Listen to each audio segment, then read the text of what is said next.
He's headed for Jellyfish Fields! We'll never catch him now! I'll take care of this! It's Cannonball Jenkins!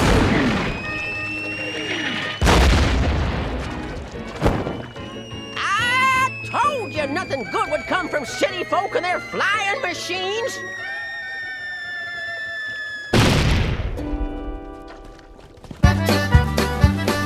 Ahoy, mateys, and welcome aboard to another episode of I'm Ready, a SpongePod Squarecast. I'm your host, Captain Eric, and welcome to episode 126 of the Squarecast. If you happen to miss last week's episode, 125, it was my coverage of Battle for Bikini Bottom. Now, normally when it comes to Video Bob Game Pants episodes, I play the game, I bring you my thoughts and details, maybe some Easter eggs if I can find any. But with Battle for Bikini Bottom, that is the creme de la creme. It's the cream that has risen to the top. It would make Macho Man Randy Savage very proud with that. But, you know, even if you prefer the movie game, hey, you can't get to the movie game without Battle for Bikini Bottom. That's just the foundation that it exists on. And I knew it couldn't just be a normal episode with just myself talking about Battle for Bikini Bottom. It's a game that if you're a SpongeBob fan and you've played the games at all, you've at least looked into enough. So just hearing my thoughts about it wasn't going to be enough.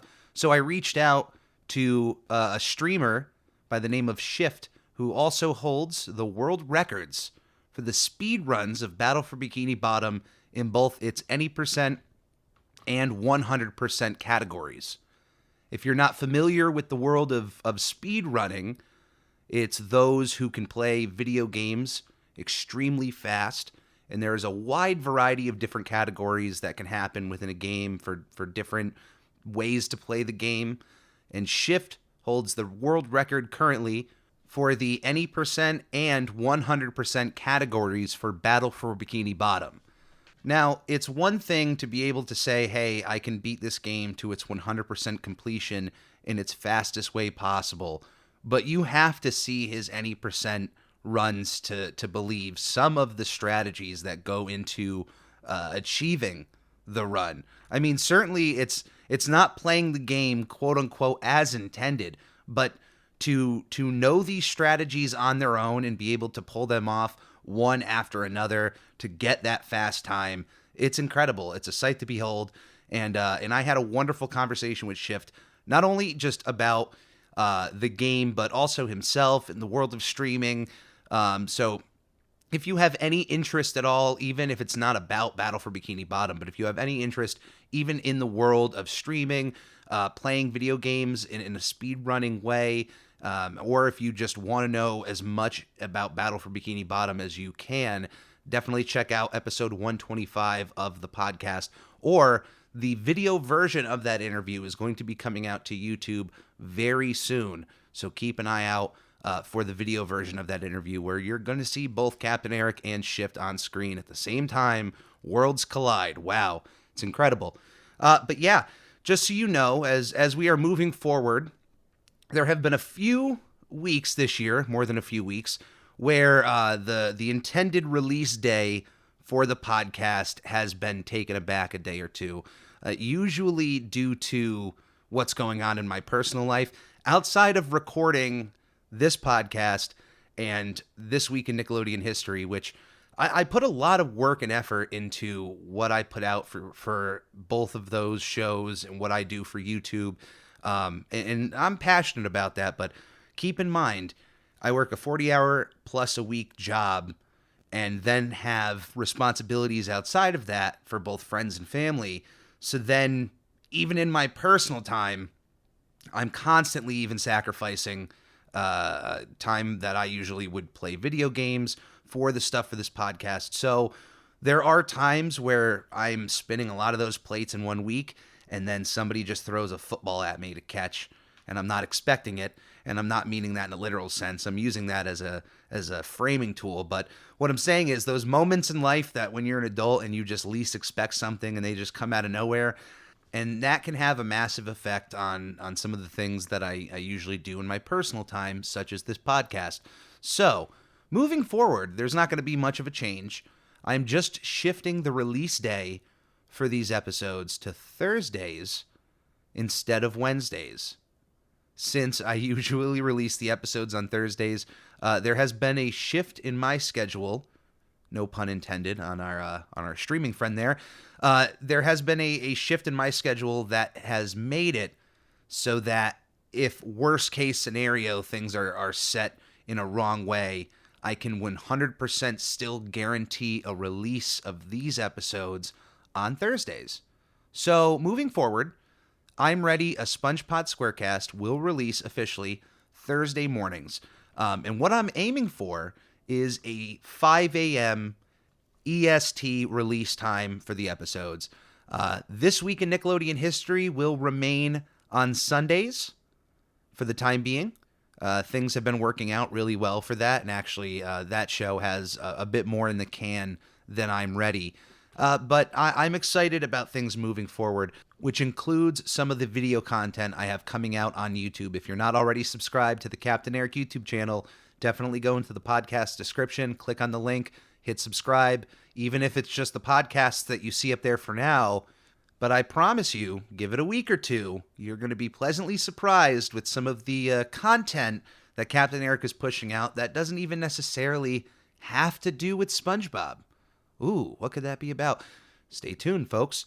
Anyway, on to today's episode, which is the third and final half-hour special for SpongeBob SquarePants in his third season.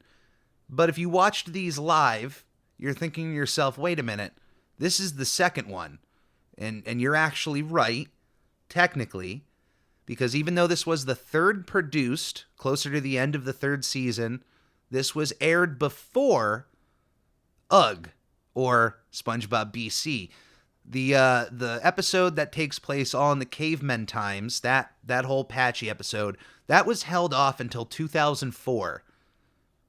Reasonings I can think of would be that I think it's just a more marketable special episode as like a big deal than the Lost episode. So, for that reason, I think they just thought during that gap in between the third season and the SpongeBob movie, we're going to need some big episodes to still keep SpongeBob permeating in the public consciousness, to let him know, hey, he's not gone, he's still here. I think SpongeBob BC just worked better in that regard and was held off. The Lost episode, though, really feels like it's almost a pseudo-final episode. And I mean that in a way because Nickelodeon really doesn't do with quote-unquote final episodes with a lot of their cartoons. It's weird because they've had this rule. You hear it from some creators, the most famous of which being Bye Bye Beavers with the Angry Beavers. Nickelodeon really not wanting a cartoon to acknowledge that it's the end. And you hear this, and then you think back to Doug, not to be a bit of a This Week in Nickelodeon history moment here, but going back to the end of the fourth season of Doug, its final episode on Nickelodeon features the characters graduating from school and moving on to a new location. Or at least by the end, just knowing, hey, they're moving on with their lives. There seems to be a bit of a finality there that Nickelodeon just historically has never really allowed.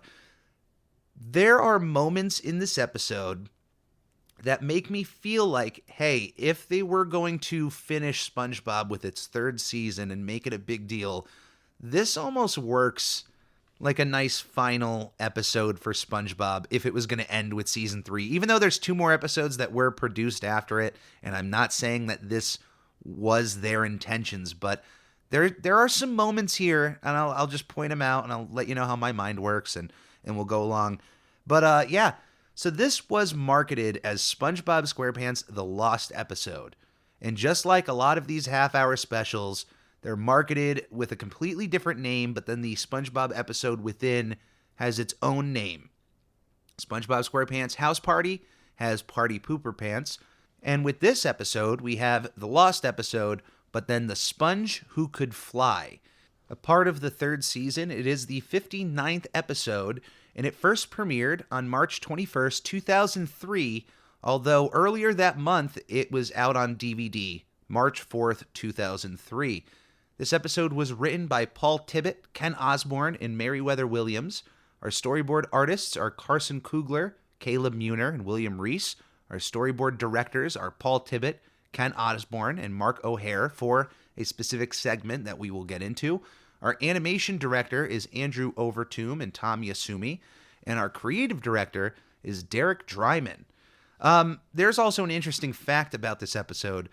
As noted later on in the episode, this is the 118th separate story of SpongeBob SquarePants. That is including Reef Blower as an episode. So if you just lay out every single title card you have ever seen for SpongeBob, The Sponge Who Could Fly is number 118.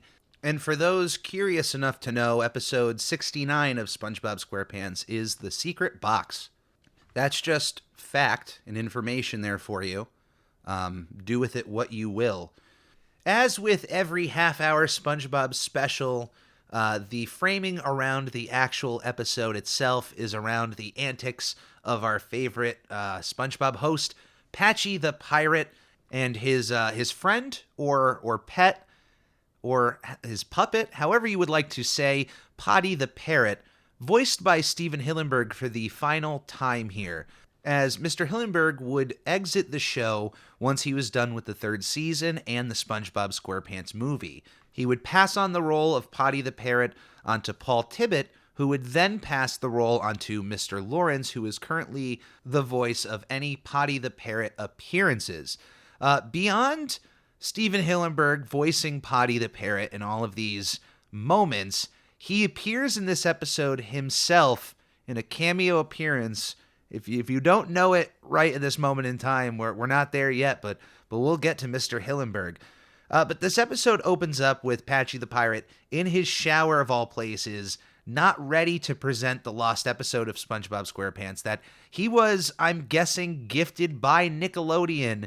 Because as the episode opens up, we are told by the narrator that this was, in fact, a lost episode of SpongeBob SquarePants that was found under a desk at Nickelodeon and is now, being aired for the very first time for your viewing pleasure.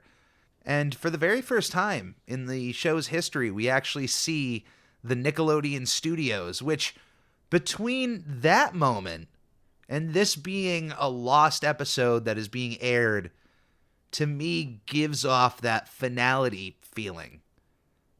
Like, if the show is continuing and you found an episode that you produced, it wouldn't, yes, it is a lost episode, but you just air it a part of the show. You just, place it in line. If this was any other animated show that you knew there would be multiple seasons moving forward, you wouldn't air this as a lost episode. You would just, The Sponge Who Could Fly, it's all right, put that in the next season. For example, Marvel's What If on Disney Plus has an episode that was made, or it was being worked on and wasn't finished in time for the season, an episode in which Tony Stark has to go through the events of Thor Ragnarok instead of Thor on Sakaar and whatnot. That episode was pulled, but then was being made for the second season. It's not going to air as a lost episode. It's just going to air a part of the second season. That's kind of the same kind of mental structure I'm using here. So the fact that, oh my goodness, we found this episode that never aired of SpongeBob, we have to air this, and then it's being aired as a lost episode, that just gives off a little bit of a finite finality feeling here. And given a few more segments and moments that are going to happen in the future, it just keeps giving it off. Which it's regardless on if this aired last or 2 episodes before the end, it's a nice episode, especially given some current moments that have happened. And once again, we'll get to that. But as the episode opens up, Patchy, who is apparently handed this lost episode of SpongeBob. He is the #1 fan of SpongeBob, runs the fan club. No one is bigger than him. He's gotten hosting duties of all these specials. He's been given this lost episode and the ability to bring it to us fans, and he himself has lost the episode, which I know is a joke, but I really feel like there is more nefarious means at hand other than the fact of Patchy just somehow losing this item. I think somebody else took it from him. My own little theory, a SpongeBob theory that we'll get into. Patchy then explains to us that he lost the episode. It's over. We need to go home. Shut off the TV. Don't even worry about it. He is eventually given a map to where this lost episode lies, somewhere in Encino. And this map strangely looks very similar to a map that we have seen in SpongeBob SquarePants before, as the map looks very similar to the board game of the Flying Dutchman's treasure hunt used in ARG in the first season of the show. Now, this may not be surprising to the 1.7 million people out there who watched Alex Bale's 8th SpongeBob conspiracy theory that Patchy the pirate is actually, in fact, the Flying Dutchman. Somehow there's a connection there, and the theory he lays out is compelling. And since this is the first time I'm mentioning Alex on both the show and the channel here, I'd like to thank him for his work. Some of the conspiracy theories he has put out there on SpongeBob have almost altered my opinions on some things and have even made me feel as though that was the intentions at hand. They are some compelling work, and I love the extra steps he's gone into to weave in his own little narrative into the videos he's done. Although I feel like maybe the pressure of just making SpongeBob content has had a negative effect on him, and he has maybe taken to the idea of being the SpongeBob guy in a negative light. And I gotta say, as someone who makes specific SpongeBob content on purpose, like, hey man, don't look at that in a negative light. You know, I would kill if every bit of SpongeBob content I made was making the hits you were. So, yeah, man, if you're the SpongeBob guy and you're the only one that people are going to watch when it comes to SpongeBob stuff, take that with stride, sir. That's all I'm saying. But, yeah, watch his stuff. I will link the Patchy one in the description below because I mentioned it here specifically. So click on that if you want. Well, hey, you don't have to if you don't want to. Bunch of crybabies. It's actually, I always forget to take out previous sound effects I've used because all the settings are on the same file. So sometimes I'll just have to roll with it if I forget. So now I'm just getting booed at in another episode. If you happen to listen to the audio commentary on the Lost at Sea DVD, you'll find out that the former parking lot attendant, Don, is the man standing at the front gate there at Nickelodeon Studios, making a little cameo appearance here. And I think also just the appearance of Nickelodeon Studios in general feels like a finality type thing to me. Like, you're really pulling the curtain back. Now, trust me, SpongeBob has pulled the curtain back once or twice before, but not to this extent as far as actually showing Nickelodeon Studios proper. But anyway, Patchy goes through Encino, California, as follows from this treasure map that was thrown at him on a brick through his window, which means somebody took the SpongeBob tape from Patchy, hid it on him, made a map as to where it is, and then sent him the map. Now, when it comes to mind as far as who could have done that, Potty the parrot is the first one that comes to mind. He is very mischievous, as we have seen in previous episodes. He loves messing with Patchy. He loves almost ruining his day. So making him go through a few hoops to get to this SpongeBob tape seems like something that Potty would do. But I also think he has an accomplice, and we'll get to that soon. But he has to go through as follows: 10 paces past Mrs. Johnson's house. Mrs. Johnson, a little old lady who seems to live at least near Patchy the pirate in some regard. 5 fathoms past Don's import store and delicatessen. And just so I can explain a few things here, a fathom is a unit of length equal to 6 feet or 1.8 meters. It is usually used to measure the depth of water. So 5 fathoms, it is pretty much 30 feet past Don's import store and delicatessen. And since we're just explaining stuff here, a delicatessen is a store selling cold cuts, cheeses, and a variety of salads, as well as a selection of unusual or foreign prepared foods. Just the more you know.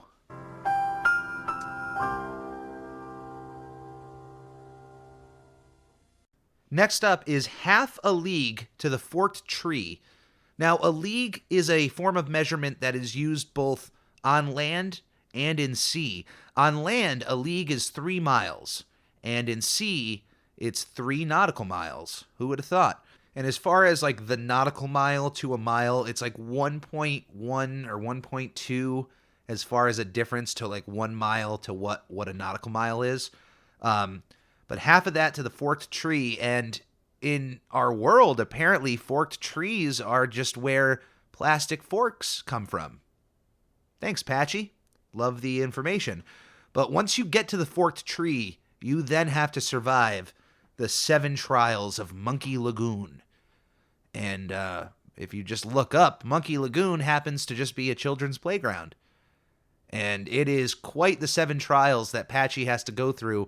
In fact, one of them is that we get a tight, close shot of Patchy on some monkey bars. And then when the shot, it looks like he's struggling as he's climbing across. But then the shot comes out, and we see that he is in fact walking on the ground. But then there's this little kid ferociously punching him in the back. It's such a quick shot. You might just be able to laugh at the fact that he's walking on the monkey bars and not truly get to appreciate this little monster of a kid just punching Patchy in the back. But let me tell you, my old manager at Dunkin' Donuts would be proud at the level of back punching that was going on in that playground right then and there. But once Patchy is all through the 7 trials of Monkey Lagoon, on the other side, he finds where the treasure is at. But it's not a buried treasure in the ground, even though he's digging. It's an above-ground buried treasure, because no one would expect you to bury your treasure above the ground, so it's technically the safest place to do it. That's some sound logic there. I can't really...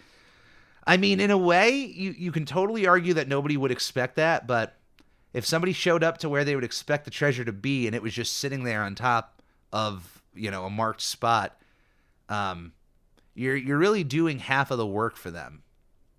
Let me tell you, when Patchy opens up this treasure chest, inside is a treasure that has no unit of measurement, has no unit of worth, because its worth is immeasurable. Inside of this treasure chest is not only the tape of SpongeBob SquarePants' lost episode, but it is also the entrance to some kind of underground lair. But inside of this chest is a miner that hands off the episode to Patchy. This miner stands inside of this chest with almost an aura about him and these heavenly sounds, as he is just almost gleaming with love as he hands off this episode. And if you are unaware of the fact that this miner is a cameo appearance by one Stephen Hillenburg, making a full-on live-action appearance. Now, technically, Stephen Hillenburg appears in every single episode of SpongeBob SquarePants due to the fact that Painty the Pirate's mouth at the beginning of the theme song is Stephen Hillenburg's. And we've seen his mouth in every episode. We've heard his voice with Potty the Parrot, but we have never seen him proper in an episode until now. And here he is in this special moment of handing off the episode to Patchy. And look, maybe at this point in time that moment has a different feel to it. But it's still, once again, even back when this first aired, that would have, to me, felt like almost a finality type moment. Like, here's the creator of the show making an appearance in this episode. I don't know. I can't shake this feeling off that even if it wasn't the plan, it could have worked in that way. But now that Patchy has the episode, it's time for him to go home and show the viewers at hand the lost episode of SpongeBob SquarePants. And when he boots it up, we get that sequence that I mentioned that Mark O'Hare directed of a walk cycle of SpongeBob walking on this 3D plane, dancing to the music at hand. It's a quick little segment that was built up to being the lost episode, and Patchy is very furious about this. Now, to pause for a moment, if I was a fan of something that big and I got wind of this one-of-one copy of this lost footage, this lost episode, and that's what I received and that was it, I mean, I would still be pretty excited to have something that was, lost technically and be the one to unearth it. As an episode of SpongeBob, it's certainly not anything to talk about.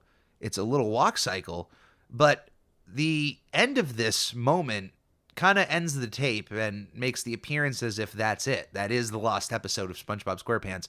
And Patchy is furious about this. He is pretty much fed up with SpongeBob, and this crushes him. I think he goes a bit overboard about this, more than I would. But what we end up getting is a sequence that I love going back and looking at, like in slow motion and pausing. Patchy the Pirate goes through his house, not only knocking off every framed picture of SpongeBob off of his wall, but goes into his room and tears away every bit of SpongeBob merchandise that he owns. But if you pay attention to the SpongeBob merchandise, all of it looks extremely off, yet similar to actual merchandise that has existed. And even on this one frame, I can see 2 or 3 pieces of SpongeBob merchandise that I know exists, but there's just something off about this. SpongeBob has extra eyelashes, full black pupils, and he has a bow tie instead of a regular tie. Well, what gives? Well, a lot of this merchandise is no doubt prototype merchandise for SpongeBob SquarePants.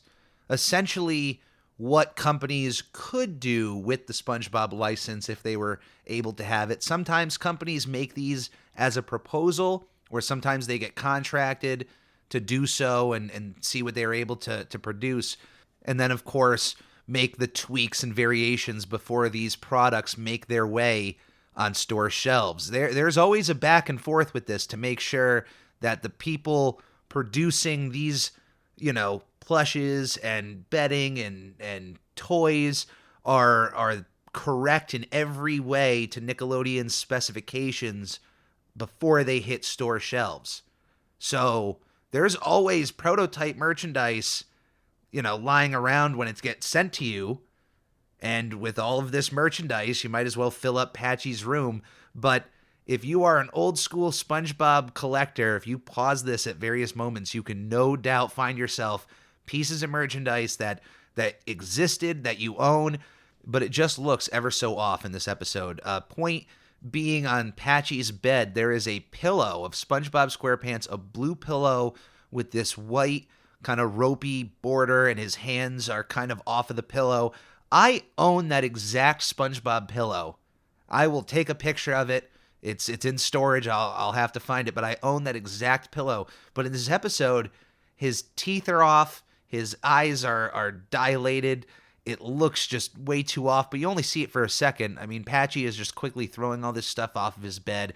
But yeah, if you just pause and look at everything, it's a wonder to behold of some of the stuff that was probably being sent to Nickelodeon from these vendors. Like, hey, we really want to work with SpongeBob. Look at what we made.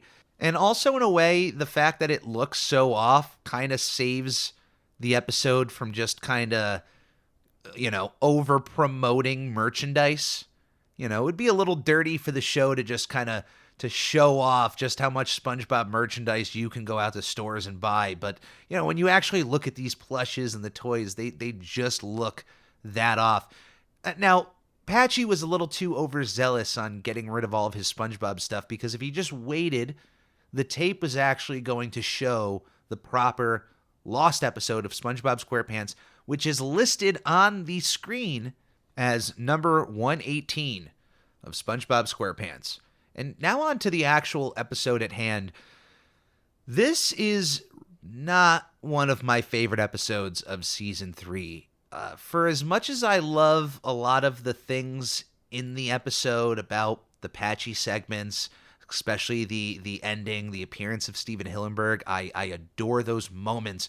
When it comes to the actual SpongeBob episode here, the actual cartoon, I don't know, there's something off about it, and I kind of even remember thinking when I was watching this live, like, maybe this should have stayed lost. It feels off in some ways. There's moments about it I absolutely adore.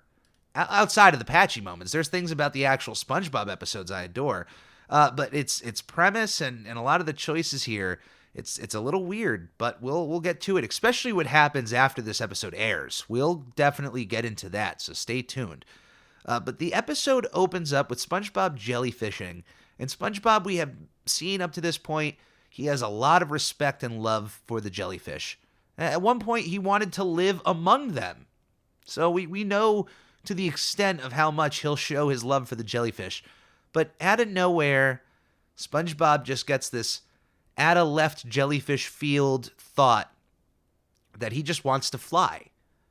He wants to fly among the jellyfish. He sees them floating up in the water and just dreams about flying, going off into a song sequence about his desire to fly amongst the jellyfish.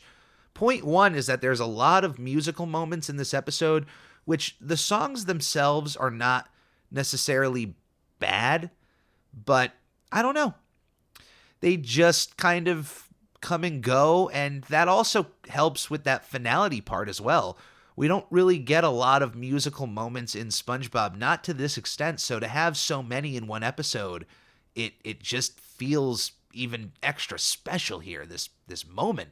But we get this song sequence of SpongeBob dreaming of flying with the jellyfish, and he immediately starts dreaming up of ideas on how he could achieve this status of flying. And I gotta say, the one moment of this episode, one highlight, an appearance of Grandpa SquarePants in another thought bubble, giving very good information throughout all of his appearances, including this one. If we were meant to fly, hey, I'm not your grandfather. And SpongeBob's first thought here, as far as getting up in the air, is literally everyone else's thought as far as flying. Get yourself in an airplane. That's how you'll fly. Except for within the underwater world, these are not necessarily called airplanes.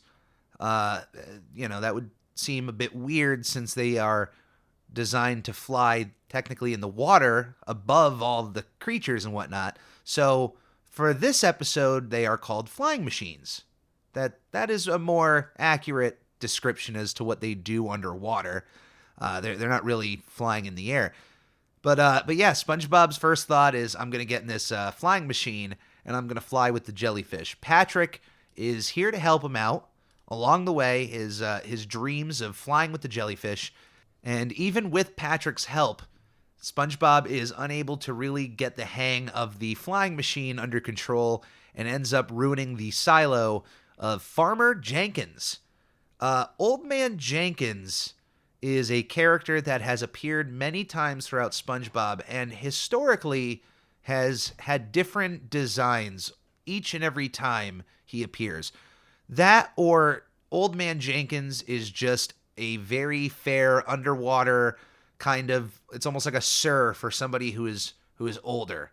Like, hello, Old Man Jenkins. Like, that's just, everybody takes that as a compliment if you're an old man.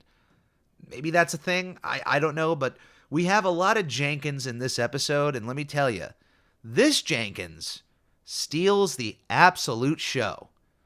It's crazy. Not only throughout his appearances here, but now anytime somebody says Old Man Jenkins or brings it up, this is the first design of that character I think of. Is this Jenkins. Even though throughout this episode he is never once called Old Man Jenkins, he has a few other titles under his belt, this first one being Farmer Jenkins. SpongeBob's next thought of flying, I don't know if this would be everybody's next thought as far as how you would achieve this, but this is actually a pretty ingenious one given the fact that they are underwater. But the thought is to get in a skin-tight bat suit, if you will, with wings under your arms so that you are able to then flap your bat wings. And honestly, when you look at this thing, you would think that the wings would almost work kind of like flippers when you are, scuba diving or underwater and you're using those flippers, and they kind of help you, traverse underwater. I would feel like those bat wings would work in a really good way, but apparently not, as it sends SpongeBob careening off of a cliff, although he does achieve some sort of flight for a couple of seconds, but it's that old cartoonish kind of effect in which it's stalled out and then he falls, which, by the way, I don't know if this is intentional or not, but this suit very much reminds me of a suit that Wile E. Coyote wore, not only in one of the classic Roadrunner shorts, but in the Sega Genesis video game. You could actually use it as a power-up. It's like this green bat suit, and if you played as the Roadrunner, many times the coyote would come after you in that green suit. So I have so many memories of that suit. But when I thought about that, I went, wait a minute. SpongeBob is literally stalling in the air off of a cliff jump and then falling to the ground. This is, of course, a reference to the Wile E. Coyote. I got to imagine that.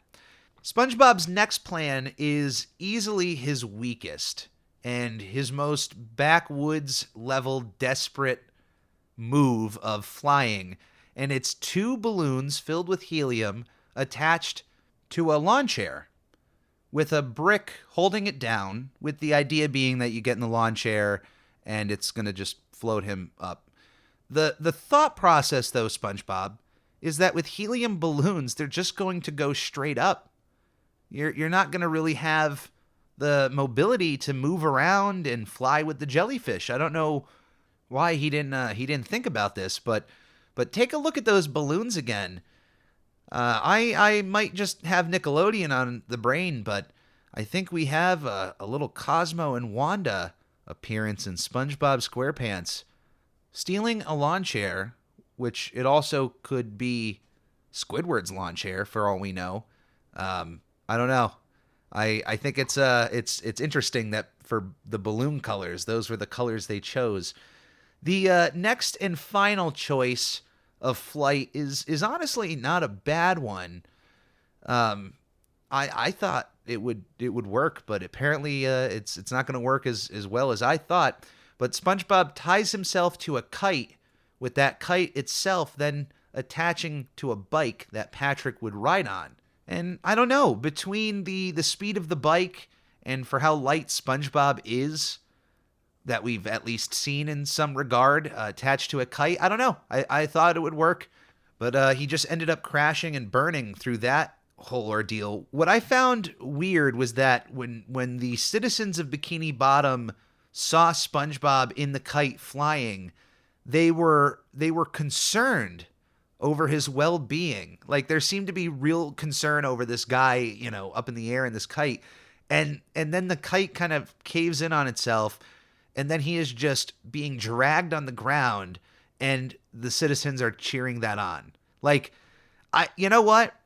As crazy as it is, isn't that just what society would do to an extent, We show concern, and then, as long as the person's okay afterwards, we have no problem going back and laughing at those falls. I certainly don't, but it very much is a bit of a commentary on the above world using these undersea creatures, and then even just all of the name calling and all of the pressure that all of these characters put on SpongeBob. By the way, I don't know if anyone has pointed this out, but I think SpongeBob learned a bit of his chicken mockery here from Fred, who comes over and balks at SpongeBob because of him being the Birdman of Bikini Bottom, wanting to fly, and even does a little bit of a chicken strut there.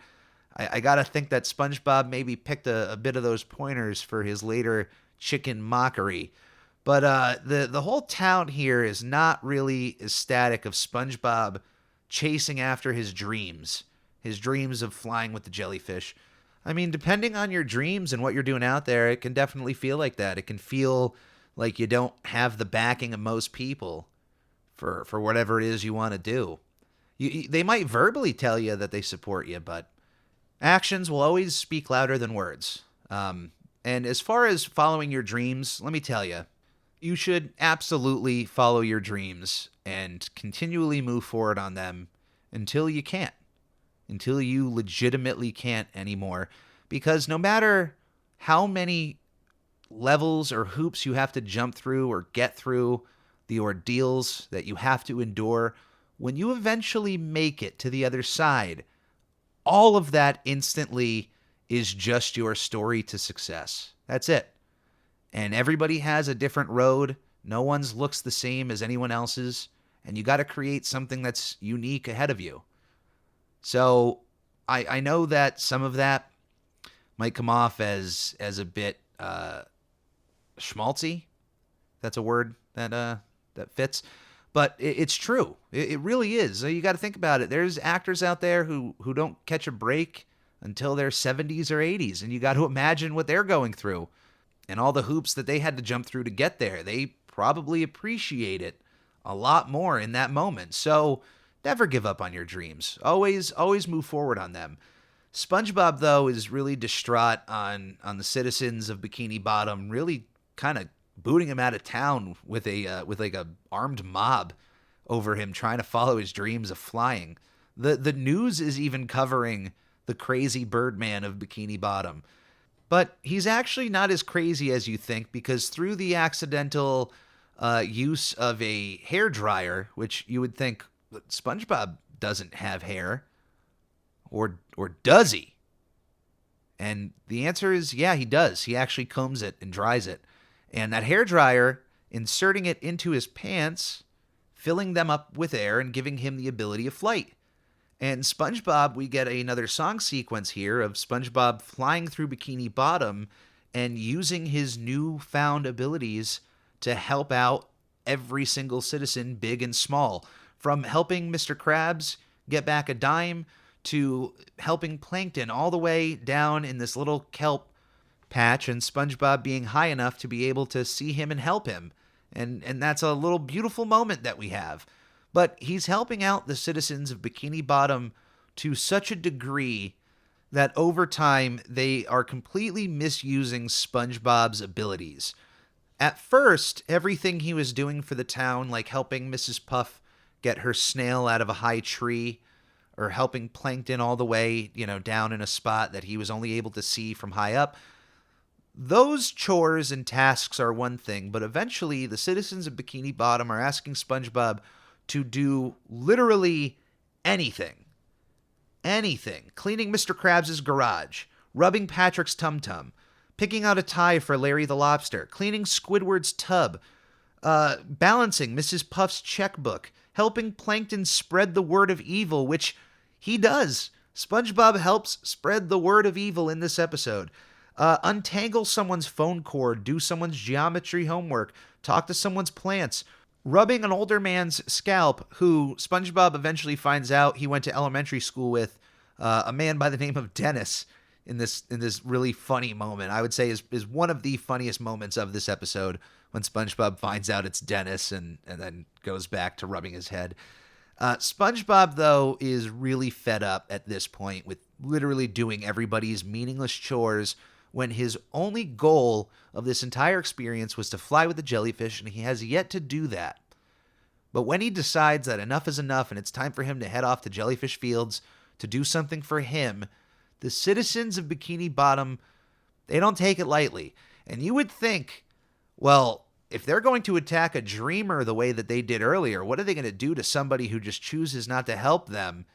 They legitimately go after SpongeBob in full force. I'm talking everybody in town is chasing after SpongeBob as he's trying to escape and get back to Jellyfish Fields, when they send out Cannonball Jenkins. His third appearance in the episode. We didn't talk about his second.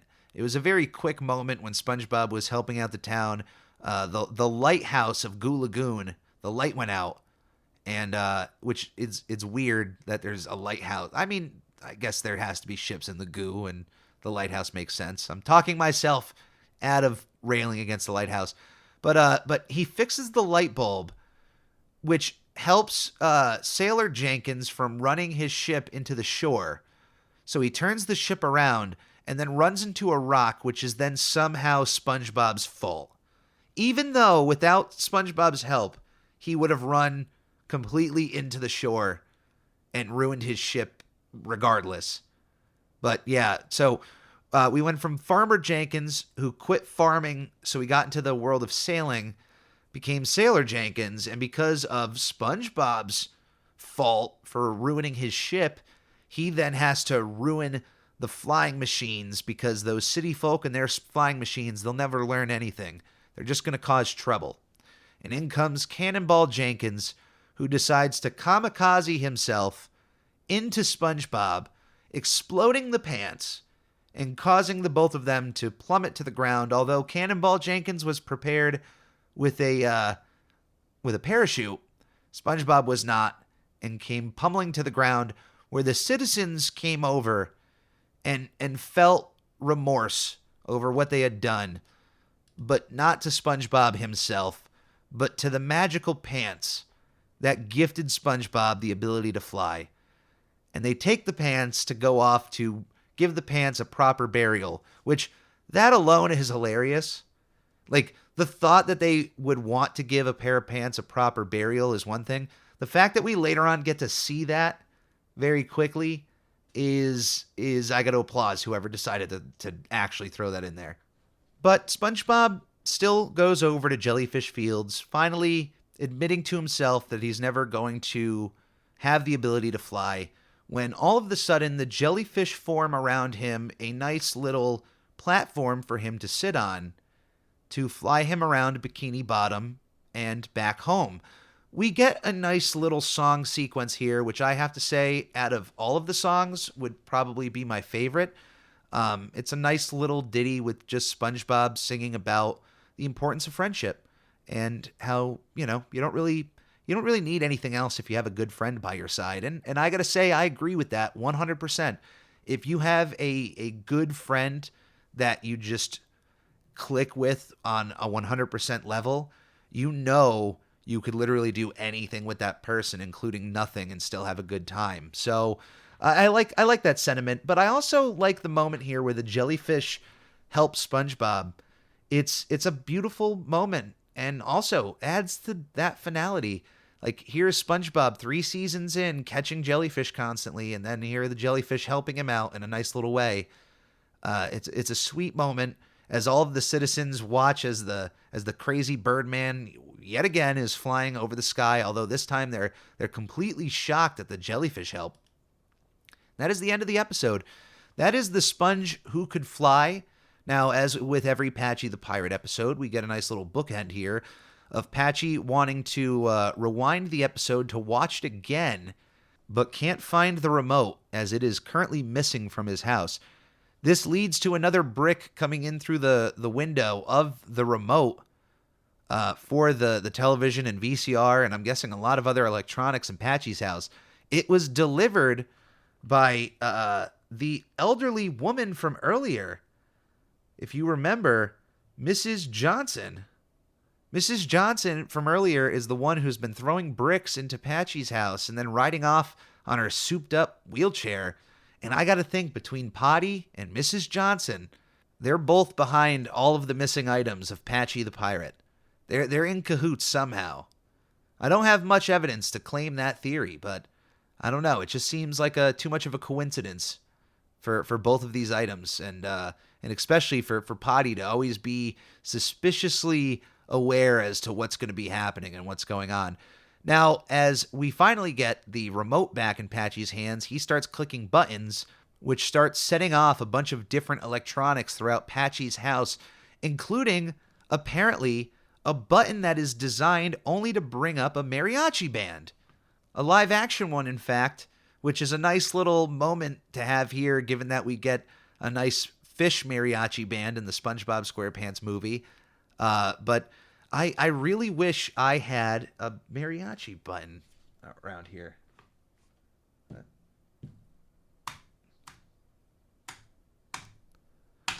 Oh! Yeah! Woo! All right! Yes!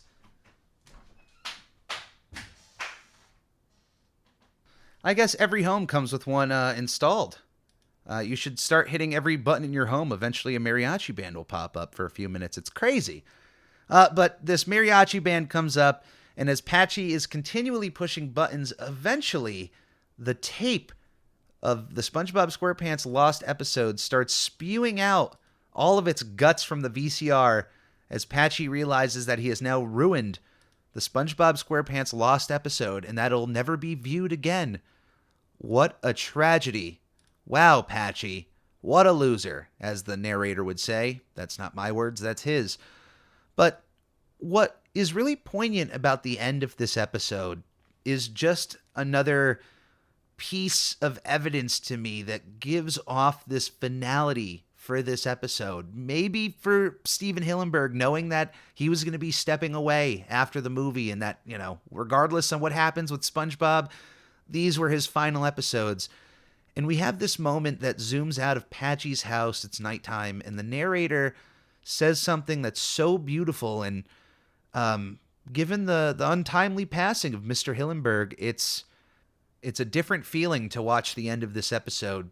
As the camera zooms out from Patchy's house a bit, it goes up to the stars, and as the narrator goes on to say, as he, tape or no tape, as long as there are stars in the sky, SpongeBob will live on in our hearts and in our minds.